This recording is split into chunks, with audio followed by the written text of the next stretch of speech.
painel da educação enfoca, nessa edição, os principais fatos que foram objeto de ações do Legislativo, Judiciário e Executivo durante o período de 1º a 10 de fevereiro de 2017.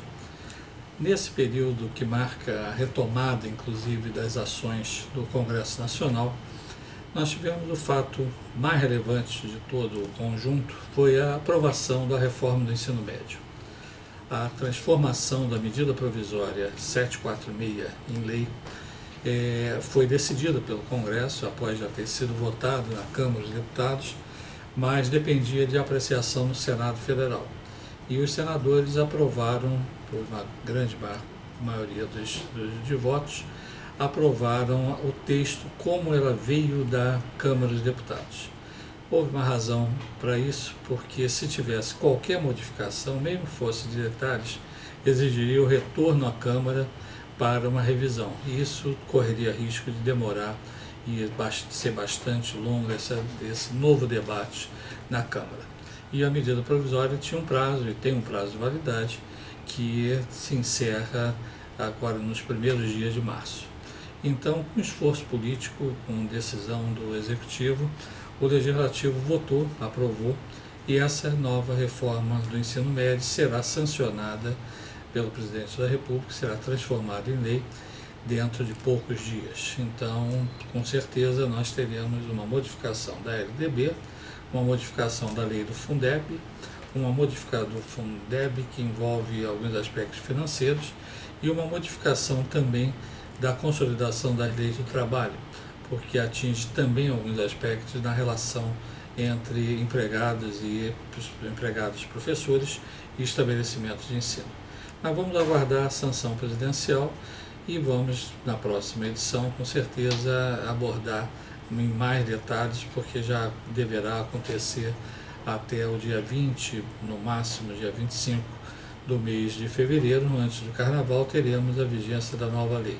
Essa nova lei vai trazer reflexos na educação básica e na superior e naturalmente será objeto de estudos técnicos, muito debate, tem se falado sobre a favor ou contra essa modificação, mas a essa altura não adianta se falar um aspecto a favor ou contra.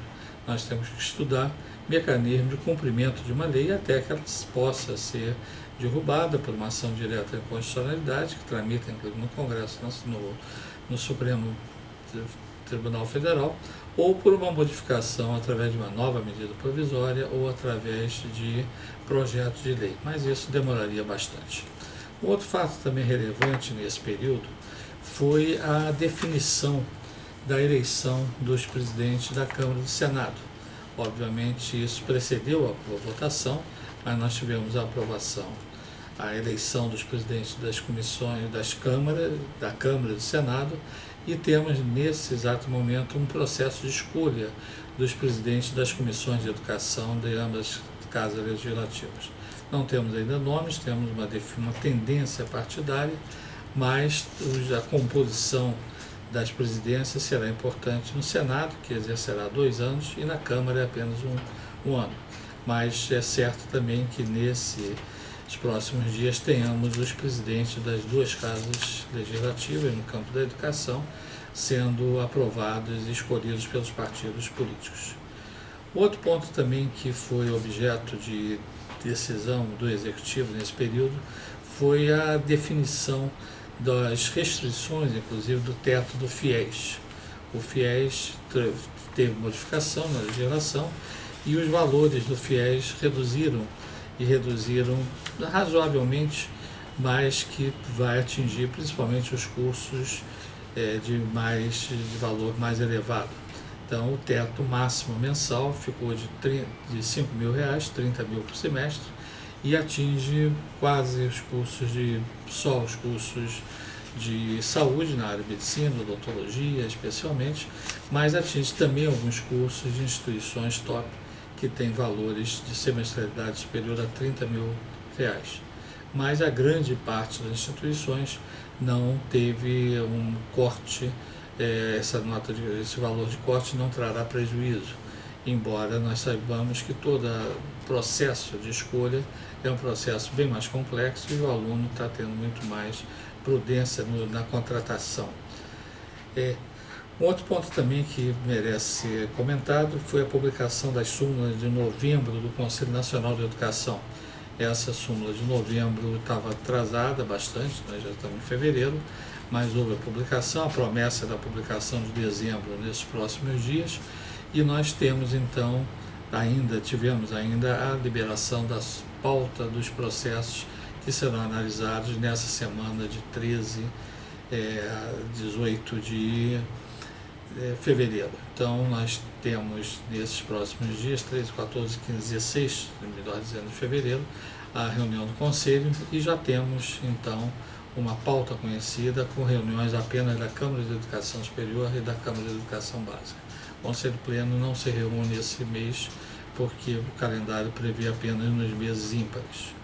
Outro ponto também que merece ser comentado foi uma dezena de atos de credenciamento e recredenciamento de instituições de polos para a educação à distância. Houve um número significativamente alto em relação aos outros períodos, mas tivemos então vários atos aprovando atos dos secretários de Educação da Regulação com credenciamentos, recredenciamentos, especialmente polos.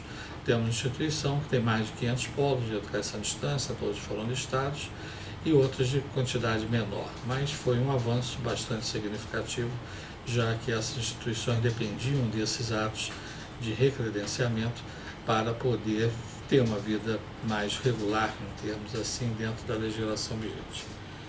Também outro aspecto que vale a pena um comentário foi em relação ao SISU, Sistema de Seleção Unificada, onde tiveram 2.490.000 candidatos para um total de 238 mil vagas em 131 instituições públicas de ensino.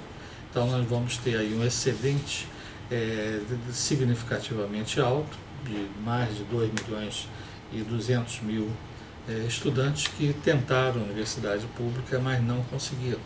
Então eles terão que recorrer para continuar estudando ou a iniciativa privada, ou então simplesmente parar de estudar, porque não há uma opção de atendimento nas públicas superior a esse número de vagas que foram oferecidos. Também nesse período de 1º a 10 de fevereiro, houve uma discussão forte, bastante noticiário circulou, sobre a definição do CAD, do Conselho Administrativo de Defesa Econômica, sobre a fusão Croton-Estácio. Riscos da concorrência foram debatidos e nós temos aí realmente uma perspectiva de uma longa discussão. Um fato que merece um comentário, aliás, um triste comentário, foram as modificações de valores da merenda escolar. Atinge mais as escolas privadas, as escolas públicas de educação básica, mas os valores foram valores que aumentaram muito pouco, e os valores, na verdade, já são muito poucos. Então, o valor em 2013, por exemplo, que era pago por uma merenda escolar, era de 30 centavos, passou para 32 centavos. Então, imagine o diretor de uma escola pública como que vai conseguir dar merenda, da alimentação, aqui não é nem merenda, mas fala em alimentação, por 32 centavos. O limite máximo é R$1.